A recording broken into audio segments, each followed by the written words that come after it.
Welcome to నోయి కృతూస్ vlogs. ఈ అమ్మవారు వచ్చేసి బంగారు మైసమ్మ అండి. ఈ టెంపుల్ అనేది బోరంపేట నియర్ గెన్ని మైసమ్మ దగ్గర ఉంటుందండి. టెంపుల్ అనేది చాలా శ్రేష్టమండి, మైమగల తల్లి. సో ఆషాఢంలో అమ్మవారికి బోనాలు చాలా శ్రేష్టం కదండి. సో వచ్చేసి ఈ అమ్మవారు చాలా మైమగల తల్లి అని, కోరికలు నెరవేరుస్తుందని ఇక్కడ చాలా భక్తుల నమ్మకం అండి. సో ఇక్కడైతే పూజలు బాగా జరుగుతున్నాయి. సో మేము కూడా ఆదివారము దర్శించుకుందామని వచ్చేసామండి. ఇక్కడ ఫస్ట్ టైం అండి. ఈ టెంపుల్ అనేది చాలా బాగుంది. సో ఇక్కడ అమ్మవారికి బియ్యం పోయడానికి ఫస్ట్ పసుబొట్లు అవి ఇచ్చేసి చీర, బియ్యము, గాజులు అలా పెడుతూ ఉంటారండి.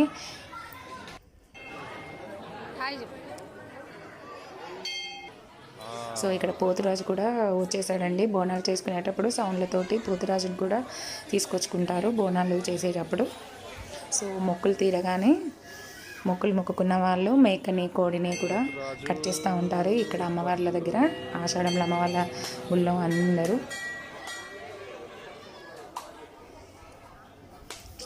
సో ఆషాఢంలో అమ్మవారు బోనాలు అనేది చాలా చాలా శ్రేష్టమండి. మొత్తానికైతే దర్శించుకోవడం అయితే అయిపోయిందండి అమ్మవారిని. ఆషాఢంలో గోరింటాకు అనేది చాలా శ్రేష్టమండి.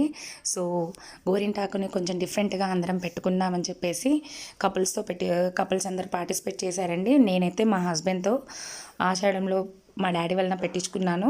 ఇది సెకండ్ టైం అండి గోరింటాకు పెట్టించుకోవడం.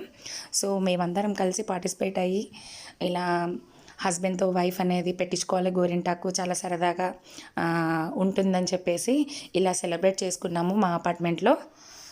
సో ఎవరిది ఎక్కువగా పండుతుందో చూద్దామని చెప్పేసి కూడా అనుకున్నాము. సో గోరింటాకు అనేది అమ్మాయిలకు చాలా ఇష్టం కదండి. సో ఆషాఢంలో గోరింటాకు అనేది చాలా చాలా శ్రేష్టమండి. సో నా చేతి అయితే ఇలా ఎర్రగా పండిందండి. సో అందరి చేతులు కూడా మళ్ళీ ఇందులో ఎక్కువ ఎవరు పండాయి అని చెప్పేసి పిక్ తీసుకున్నామండి. సో మీకు నచ్చింది అనుకుంటాను ఈ వీడియో. Please subscribe.